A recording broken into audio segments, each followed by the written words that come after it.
सुप्रभात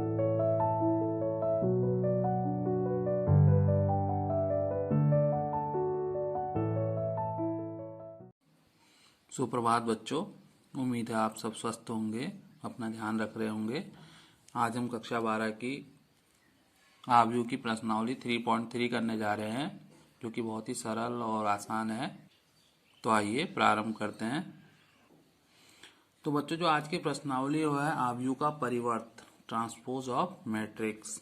जैसे यदि एक आव्यूह m क्रॉस n कोटि का है, तो अगर आप उसकी पंक्तियों और स्तंभों को परस्पर चेंज कर देंगे तो वो क्या कहलाएगा? परिवर्त।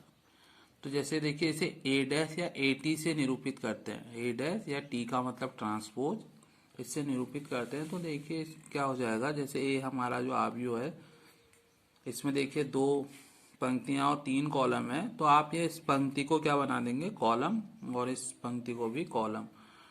तो इसी को चेंज करना क्या कहलाता है? Transpose of matrix. तो आइए इसके कुछ पार्ट्स हैं।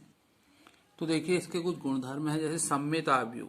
सममित आव्यूह किसे कहते हैं? अगर आप उसकी रो और कॉलम चेंज करें और उसमें कोई फर्क ना आए तो वो क्या कहलाता है? सममित आव्यूह। जैसे A dash is equal to A.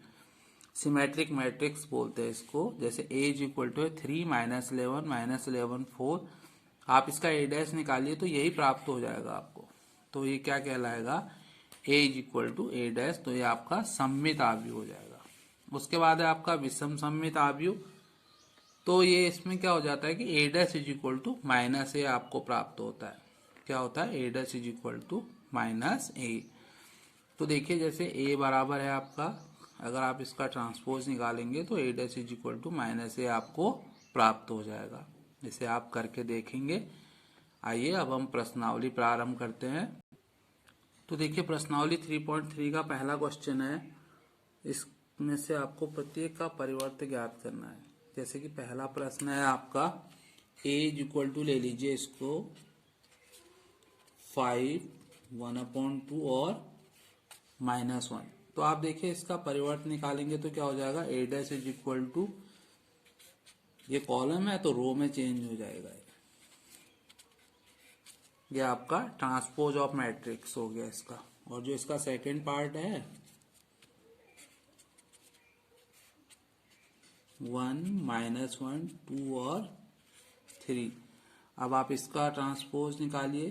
T से भी आप दिखा सकते हैं। इस रो को कॉलम में लिख लीजिए। तो ये इसका ट्रांसपोज ऑफ मैट्रिक्स हो जाएगा। और इसका जो थर्ड पार्ट है वो है आपका -1 5 6 √3 5 6 2 3 -1। तो देखिए अब इसका जो आप निकालेंगे तो ये क्या हो जाएगा? -1 5 6 √3 5 6 2 3 -1। तो देखिए बच्चों, आपको यही करना है। आपको रो को कॉलम में चेंज कर देना है और कॉलम को रो में चेंज कर देना है। बच्चों दूसरा और तीसरा प्रश्न आप स्वयं हल करेंगे। अब जो इसका फोर्थ प्रश्न है वो है, यदि ए डैश इज इक्वल टू -2 3 1 और 2 और बी इज इक्वल टू -1 1 और 0 और 2, तो आपको a प्लस 2b का डैश ज्ञात करना है।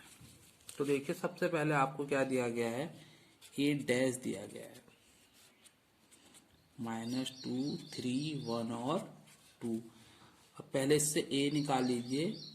a डैश का डैश इज इक्वल टू क्या हो जाएगा?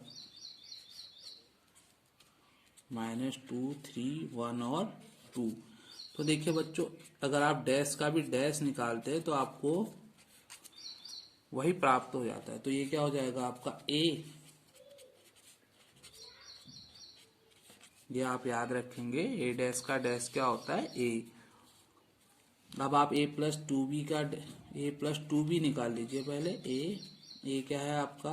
-2 3 1 और 2 प्लस 2, और b क्या है आपका? -1 1 0 और 2।